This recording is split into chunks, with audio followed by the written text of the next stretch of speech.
Patrick Barclay, talented and respected football journalist, dies aged 77. Barclay began his reporting career at The Guardian and went on to work for a host of this country's other broadsheet titles, The Observer, The Independent, The Sunday Telegraph and The Times. Barclay was also a prolific writer of football books as well as an engaging and charismatic voice on the sport for various radio and television shows, most notably Sky Sports' Sunday Supplement. It is with the greatest sadness that we must announce the death of our dear Patrick Barclay, read a statement from Barclay's family. A celebration of Patrick's life will be held at a later date. Meanwhile, we hope that the family's wish for privacy is respected.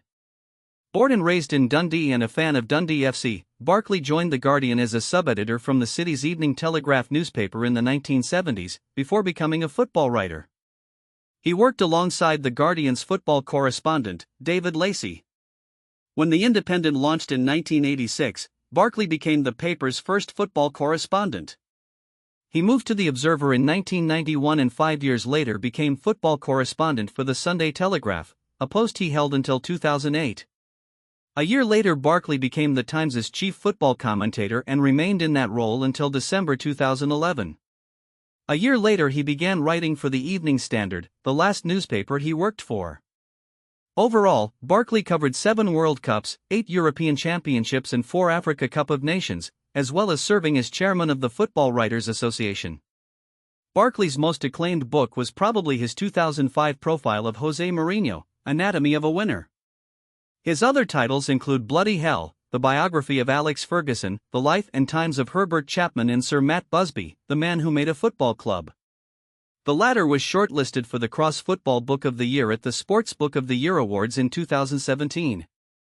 Such awful news.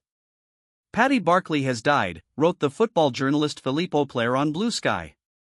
A super writer, a magnificent man, a friend of 30 years. How we will miss that smile. Paying his own tribute, The Guardian's chief sports writer, Barney Ronay, wrote, "So sad.